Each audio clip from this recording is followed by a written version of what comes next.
Hello aunty. ಏನಿಲ್ಲ, ನನಗೆ ಇನ್ನು ಒಂದು ವಾರ ಪಿ ಜಿಲಿ ಊಟ ಏನು ಬೇಡ ಆಯಿತಾ. ಮತ್ತೆ ನಾನು ಮುಂದಿನ ತಿಂಗಳು ರೆಂಟ್ ಕೊಡಬೇಕಾದ್ರೆ ಅದನ್ನು ಡಿಡಕ್ಟ್ ಮಾಡಿ ಕೊಡ್ತೀನಿ.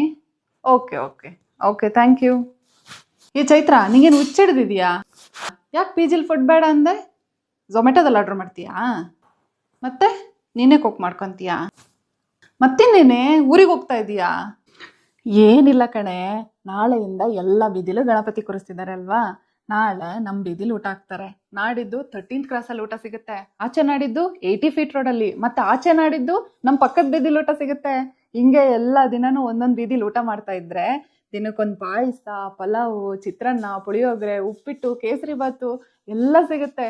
ಈ ಪಿ ಜಿಲಿ ದಿನ ಅದೇ ಬೇಳೆ ಸಾರು ತಿನ್ನೋದು ತಪ್ಪುತ್ತೆ. ಹೆಂಗೆ ಐಡಿಯಾ? ನೀನು ಬೇಗ ಆಂಟಿಗೆ ಫೋನ್ ಮಾಡಿ ಹೇಳೆ ಇನ್ನೊಂದು ವಾರ ಊಟ ಬೇಡ ಅಂತ. ಇಬ್ರು ಹೋಗಿ ಮಜಾ ಮಾಡೋಣ. ಓಕೆ, ಇರು ಒಂದು ನಿಮಿಷ. ಹಲೋ ಆಂಟಿ, ನನಗಿನ್ನೊಂದು ವಾರ ಪಿ ಜಿಲಿ ಊಟ ಬೇಡ ಆಂಟಿ. ಹಾಗೆ ನಾನು ಪಿ ಜಿ ರೆಂಟಲ್ಲಿ ಮುರ್ಕೊಂಡು ಕೊಡ್ತೀನಿ ಆಯಿತಾ? ಸರಿ ಆಂಟಿ, ಆಯಿತು. ದಿನ ದೇವ್ರ ದರ್ಶನ ಮಾಡ್ದಂಗೂ ಇರುತ್ತೆ, ಹೊಟ್ಟೆ ತುಂಬ ಊಟ ಮಾಡ್ದಂಗೂ ಆಗುತ್ತೆ.